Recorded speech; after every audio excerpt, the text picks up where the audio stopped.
کتنا دکھ ہوتا ہے کہ ناچنے والی بھی مسلمان کی بیٹی ہے، نچانے والا بھی مسلمان ہوتا ہے، قیمت لگانے والا بھی مسلمان ہوتا ہے، اور وہ بیچاری اپنی عزت کو بیچنے والی بھی مسلمان ہوتی ہے۔ اللہ معاف کر، ہمارے یہاں سیاستدان کتنے ہیں جن کا جلسہ بھی ناچ گانے کے بغیر نہیں ہوتا۔ پہلے ہمارے سامنے لڑکیوں کو بٹھاؤ، وہ ناچیں، پھر ہم تقریر کریں۔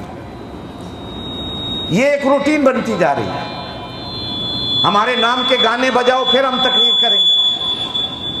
اس کو بند کر دو بھائی، یہ نیچے والے کو بند کر دو، شور بند ہو جائے گا۔ بس کر دو، چلو اس کو ہی بند کر دو۔ عید اس کا نام نہیں کہ میں کتنا ناچتا ہوں، آپ کتنے ناچتے ہو۔ اسلام کے اندر تو ناچنا گانا ہے ہی نہیں۔ اسلام کے اندر تو ناچنا گانا، نہ نچانا ہے، نہ گوانا ہے، نہ ناچنا ہے، نہ گانا ہے۔ وہ کاہے کی خوشی ہوتی ہے کہ عید کے دن ناچ لو اور گا لو۔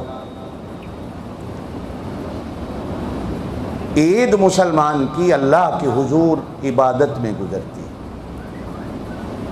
ہاں، عید والے دن یہ سنت ہے، رشتہ داروں کے گھروں میں جاؤ، عیدی ملو، عید دو، عید لو، مسلمان ایک دوسرے کو ملے۔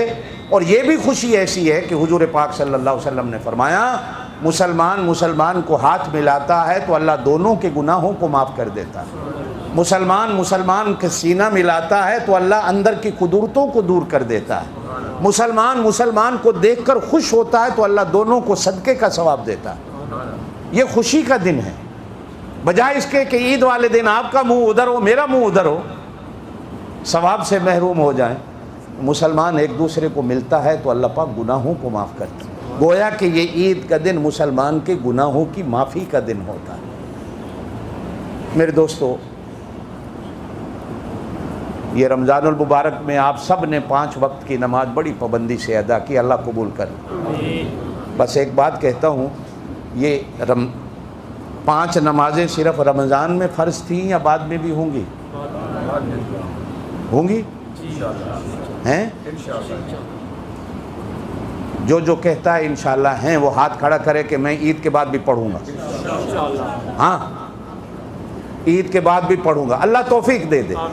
مانگنا ہم نے اللہ سے ہے۔ آج فجر کی نماز کس نے نہیں پڑھی؟ جس نے نہیں پڑھی کھڑے ہو جائے، فجر کی نماز پہلے پڑھ لے، پھر ہم عید کی نماز پڑھاتے ہیں۔ اس لیے کہ فجر کی نماز فرض تھی، عید کی نماز واجب ہے۔ پہلے فرض ادا کرو، پھر واجب ادا کرتے ہیں۔ جس نے نہیں پڑھی کوئی بات نہیں، اللہ یہی آپ کا ایمان ہے، اللہ آپ کو اتنا اجر دے گا کہ بڑے مجمع کے اندر بندہ کھڑا ہو کر کہے کہ میں نے نماز نہیں پڑھی، یہ ایمان کی نشانی ہے۔ اور جو بیٹھا رہے گا وہ بے شرم ہے۔ اپنے شرم کو اتار کے جو کھڑا ہو جائے گا، یہ اس کے ایمان کی نشانی ہے کہ میں نے نماز نہیں پڑھی۔ 2 سنتیں 2 فرض جلدی ادا کر لیں جس نے نہیں پڑھی بھائی۔